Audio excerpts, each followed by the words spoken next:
This is what it meant to them.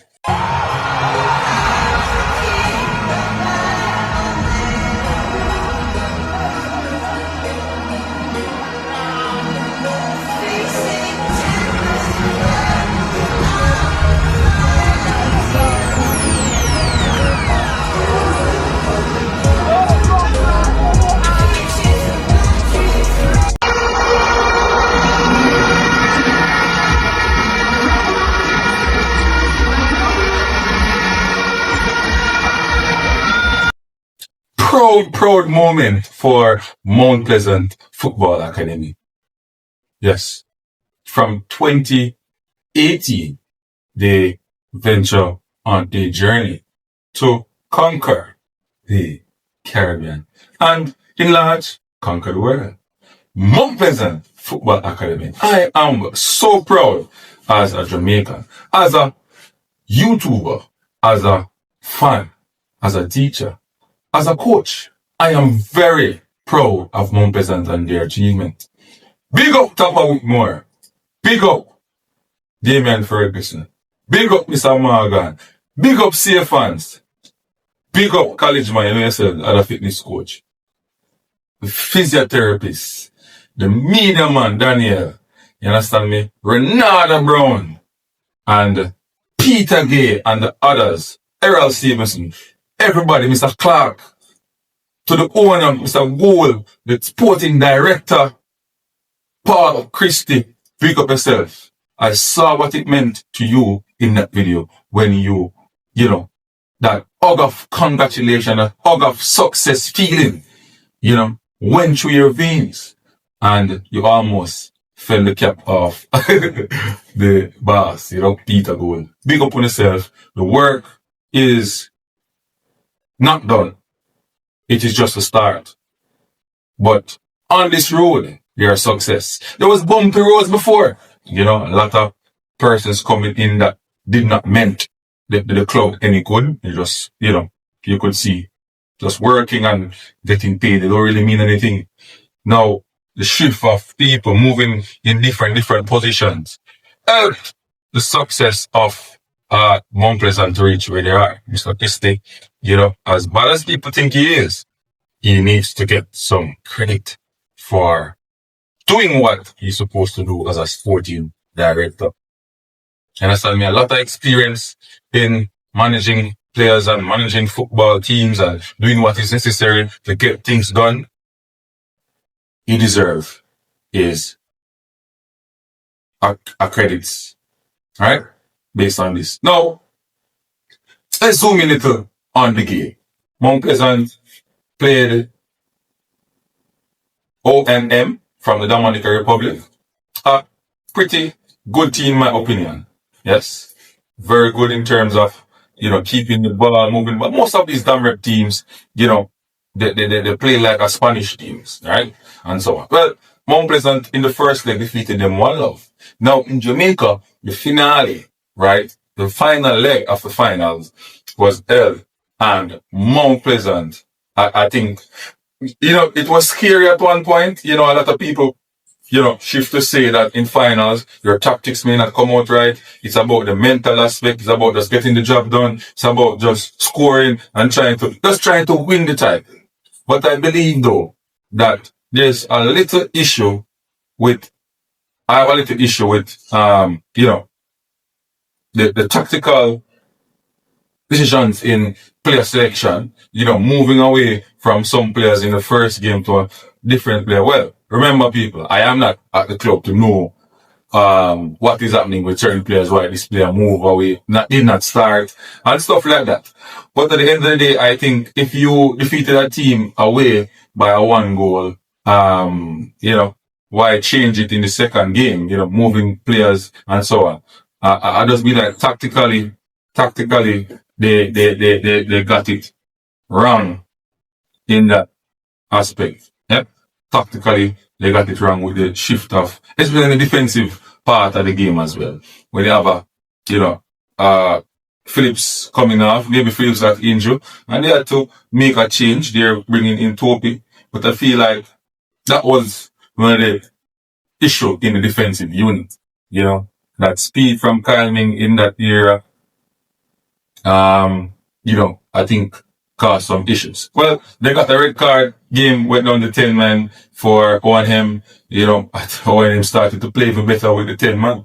You understand me? Mount Pleasant at 11 and so on. But some players did not step up to the park that I wanted to see. You understand me? Even though they got individual awards from the tournament, previous games that they did well in, but this game, there was a shadow of themselves. But all in all, people, Mount Pleasant did what they're supposed to do from the first leg.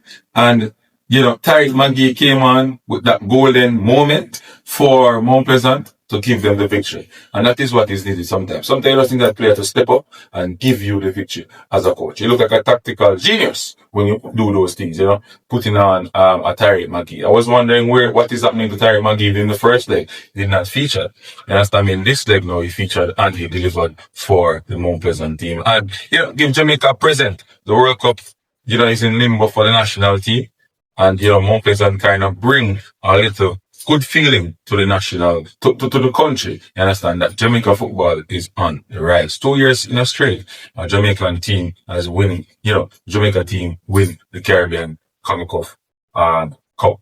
You understand me? So, it's a good look for us. The coaching education is getting better.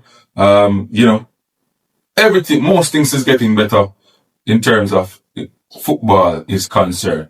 So, people, pick up Mount Pleasant and what they achieve.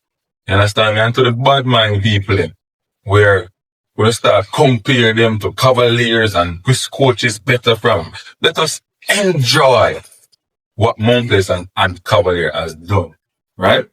Let us enjoy. Let us stop comparing and try to say, can we put these players, these coaches together and create a system for the country rather than trying to say this one better and this not good and and the segregation, you understand me, is an issue.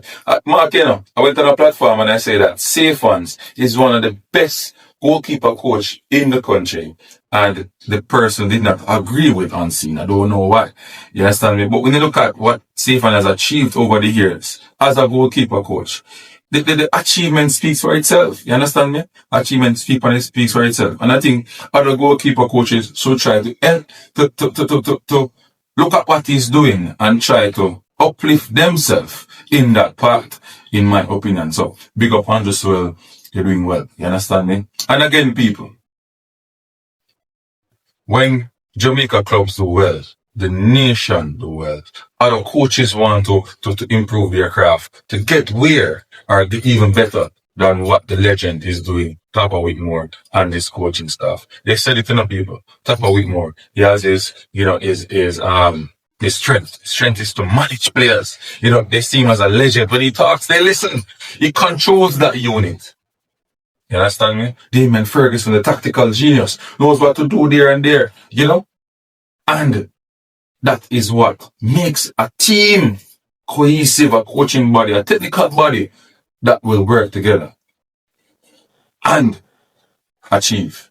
You understand me? We all know the issue, the history when they went away and they had to come back and, really fix the football. And you saw a lot of changes when they came back and fix Mount Pleasant, bringing more players and stuff like that. You understand? So you have a lot more work to do. You understand me? Because in the JPL, alright. So right now in JPL, people, you have teams that are really good that can even beat Mount Pleasant, even though they win the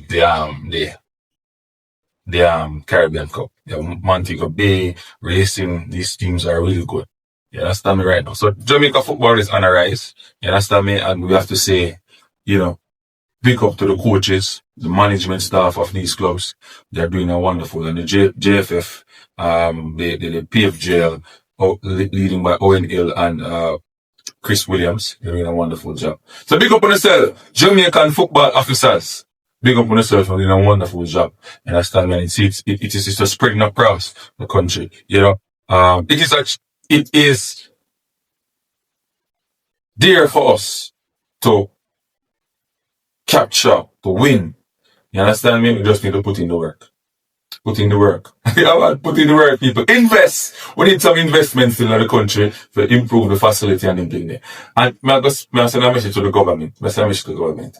Why is it that when these private investors come to Jamaica and they want to lock on to a particular surf field or infrastructure to spend your own money, it is so difficult for them to get it to improve the football in Jamaica. Football is a multi-billion-dollar industry in the world. Come on, Prime Minister, man. Multi-billion-dollar. Come on, Babs Grange, man. We need to improve our facility. The government needs to help. You need to help. These facilities are owned by parish council. And I just can't understand.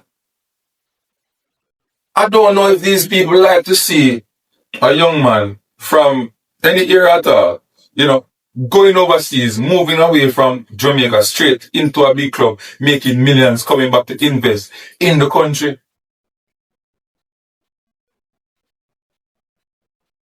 We need the help of the government, man. We don't have a national football field. We don't have it. We don't have a field. Help the JFF create that, improve the country's football, improve the players. Yeah? Improve the players. So when they match up against the players that we are here from England, right? Them stand up on them foot see me and them sturdy and nobody now if I'm but to say, alright, JPL player can make the team. We need that, Mr. Prime Minister. We need that, Mr. Prime Minister. Anyway, people, Unseen Sports, making you guys know this point of view and these matters. Big up Mount Pleasant again. Big up coaching staff and everybody there doing a wonderful job. Pete again, big up yourself. Unseen Sports TV. And I'm going to be out there. Big up myself.